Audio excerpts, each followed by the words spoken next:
नमस्कार दोस्तों, मैं प्रकाश आप सभी का लाइट जे चैनल पर स्वागत करता हूं।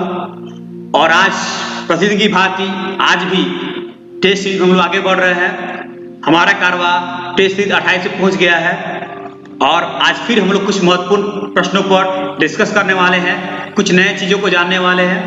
तो देर न करते हुए वीडियो स्टार्ट करना चाहूंगा, लेकिन उससे पहले यदि आप चैनल पर नए हैं तो आप चैनल को जरूर सब्सक्राइब करें ताकि ऐसे वीडियोज प्रतिदिन आपके पास पहुंचता रहे। चलिए स्टार्ट करते हैं। क्वेश्चन नंबर फर्स्ट, संथाल विद्रोह का नेतृत्व किसने किया? ऑप्शंस है सिद्धू और कान्हा, बिरसा मुंडा, ताना भगत या नीलांबर और पीताम्बर। तो इसका सही जवाब होगा सिद्धू और कान्हा। यह संथाल व्यक्तियों द्वारा ब्रिटिश औपनिवेशिक सत्ता और जमींदारों दोनों खिलाफ विद्रोह था। इसमें जो नेता थे सिद्धू, कान्हा, चांद, भैरव, ये भी थे। ये विद्रोह जो है झारखंड में हुआ था। इस विद्रोह को अंग्रेजों द्वारा दबा दिया गया। ओके, आगे बढ़ते हैं अगले क्वेश्चन की ओर। क्वेश्चन नंबर 2, कोशिका का मस्तिष्क के रूप में किसे जाना जाता है? ऑप्शंस है केंद्रक, माइटोकॉन्ड्रिया, कोशिका द्रव्य या उपरोक्त में से कोई नहीं। तो इसका सही जवाब होगा केंद्रक, यानी कोशिका का मस्तिष्क के रूप में जो है वह केंद्रक को जाना जाता है। यदि माइटोकॉन्ड्रिया की बात की जाए तो इसे कोशिका का पावर हाउस कहा जाता है। कोशिका द्रव्य की बात की जाए तो इसे जीव द्रव्य या साइटोसोल भी कहा जाता है। एक क्वेश्चन और आता है कि आत्महत्या की थैली किसे कहा जाता है? तो आपका जवाब होगा लाइसोसोम। लाइसोसोम को आत्महत्या की थैली कहा जाता है। ये क्वेश्चन एग्जाम में बहुत बार पूछ चुका है। चलिए आगे बढ़ते हैं अगले प्रश्न की ओर। क्वेश्चन नंबर 3, मालविका अग्निमित्रम के लेखक कौन है? ऑप्शंस है कौटिल्य, व्यास, कालिदास या बाणभट्ट। तो इसका सही जवाब होगा कालिदास। कालिदास ने मालविका अग्निमित्रम की रचना की है। यह संस्कृत में लिखी गई है और यह एक नाटक के रूप में है। कालिदास प्राचीन भारत के महान शास्त्रीय संस्कृत कवियों और नाटककारों में से एक हैं। उनके लेखन से यह पता चलता है कि वे उज्जैन के एक पवित्र ब्राह्मण थे और उन्होंने ब्राह्मणवादी सीखने की विभिन्न शाखाओं का ज्ञान प्राप्त किया था। उनकी काव्य प्रतिभा उनके सभी कार्यों में बहुत अच्छी तरह से परिलक्षित होती है, जो मालविका अग्निमित्रम, विक्रमवर्षीय, अभिज्ञान शाकुंतलम, रघुवंशम, कुमार संभवम, मेघदूतम, ऋतु संहारम ऐसी रचनाओं में झलकती है। तो ये सारी रचनाएं भी जो है वह कालिदास के द्वारा लिखी गई है। चलिए आगे बढ़ते हैं अगले प्रश्न की ओर। क्वेश्चन नंबर 4, निम्नलिखित में से किस राज्य ने कोविड के दौरान फंसे श्रमिकों की सहायता के लिए डिजिटल इंडिया पुरस्कार जीता है? ऑप्शंस है उत्तर प्रदेश, बिहार, राजस्थान या मध्य प्रदेश। तो इसका सही जवाब होगा बिहार। हाँ जी, अपने बिहार की बात हो रही है।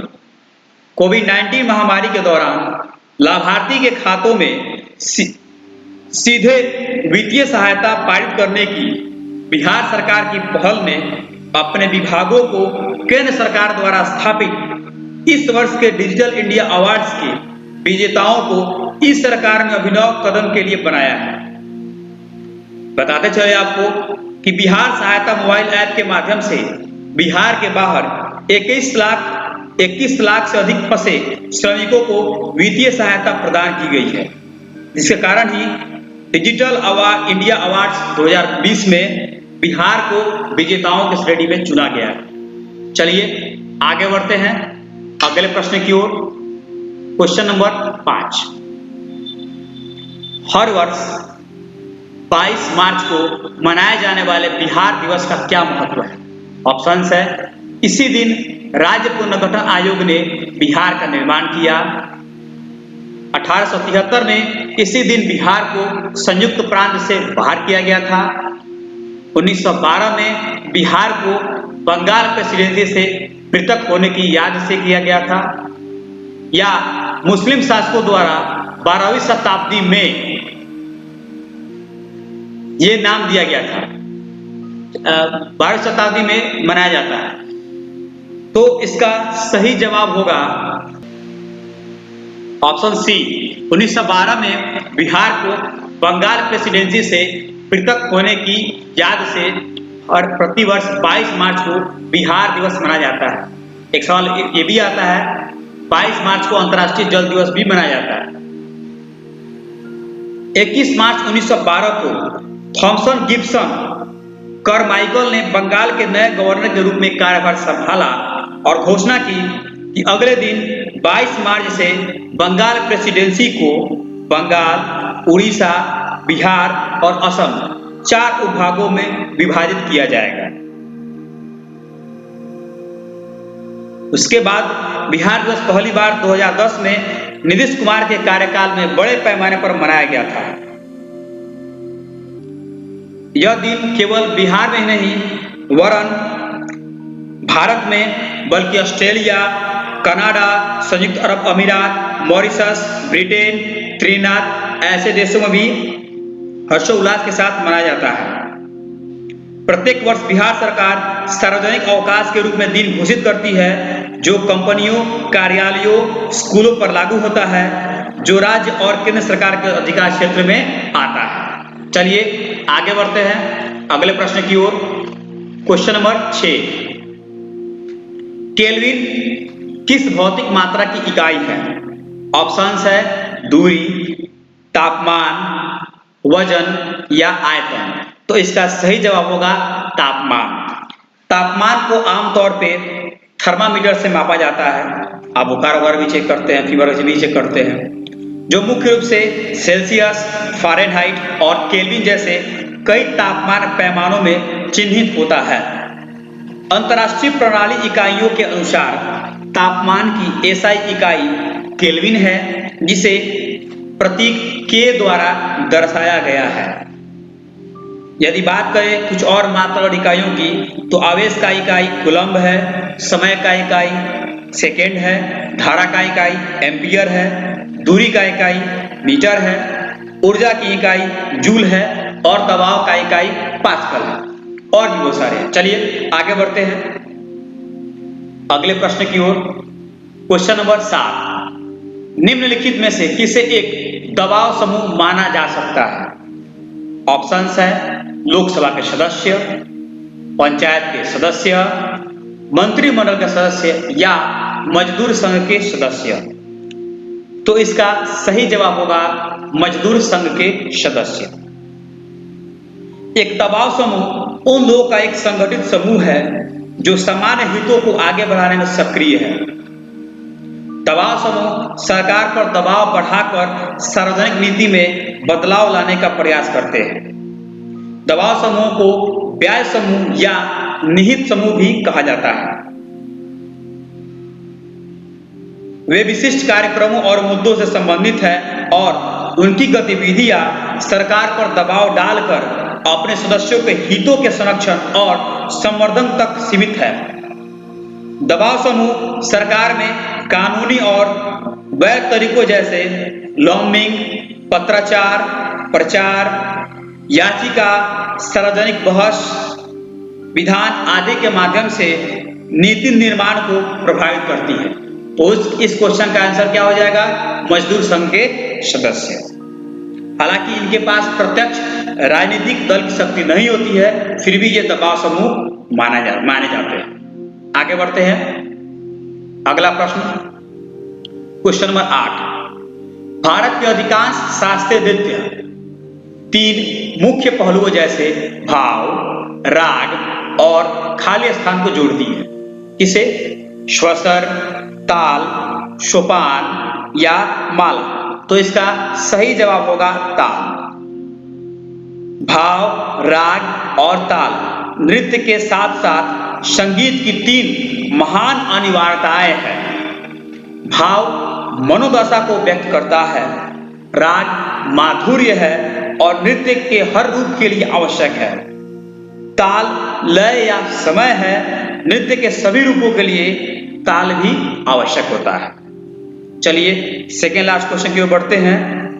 उससे पहले कुछ और नृत्यों के बारे में जान लेते हैं जो किस राज्य से बिलोंग करते हैं। जैसे भरतनाट्यम तमिलनाडु से बिलोंग करता है, कथक उत्तर प्रदेश का है, कुचिपुड़ी आंध्र प्रदेश का है, ओडिसी उड़ीसा का है, कथकली केरल का है।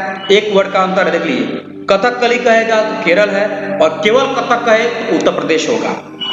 शास्त्रीय नृत्य असम का है, मोहिनीअट्टम केरल का है। चलिए आगे बढ़ते हैं। क्वेश्चन नंबर 9, राग मियां मल्हार किसके द्वारा बनाया गया था? ऑप्शंस है तानसेन, मीराबाई, अमीर खुसरो या पंडित जसराज। तो इसका सही जवाब होगा तानसेन। यह राग यानी कि मियां मल्हार राग जो है संगीत सम्राट मियां तानसेन द्वारा बनाई गई एक अद्भुत रचना थी और इसे 16वीं शताब्दी में बनाया गया था। मियां की मल्हार एक मानसून राग है जिसका उपयोग धरती को भिगोने और मानसून का स्वागत करने के लिए बारिश को आमंत्रित और सम्मिलित करने के लिए लोकप्रिय है। कहा जाता है कि तानसेन ऐसे संगीत सम्राट थे जो अपनी तान से, अपने संगीत से वर्षा भी करा देते थे। तानसेन 60 वर्ष की उम्र में सम्राट अकबर के दरबार के 9 रत्नों में से एक शामिल होने का आदेश दिया गया था। चलिए आगे बढ़ते हैं। लास्ट क्वेश्चन, निम्नलिखित में किस राजवंश ने दिल्ली प्रशासन नहीं किया? गुलाम वंश, खिलजी वंश, सैयद वंश या गौर वंश? गौरी वंश। तो इसका सही जवाब होगा गौरी वंश। दिल्ली सल्तनत पर गुलाम वंश, खिलजी वंश, सैयद वंश ने शासन किया था लेकिन गौरी वंश ने शासन नहीं किया था। मोहम्मद गौरी के दासों ने उनकी मृत्यु के बाद भारत पर शासन किया। 1191 में तराइन के पहले युद्ध में मोहम्मद गौरी पृथ्वीराज चौहान से हार गया और 1192 में तराइन के द्वितीय युद्ध में मोहम्मद गौरी ने पृथ्वीराज चौहान को पराजित कर दिया।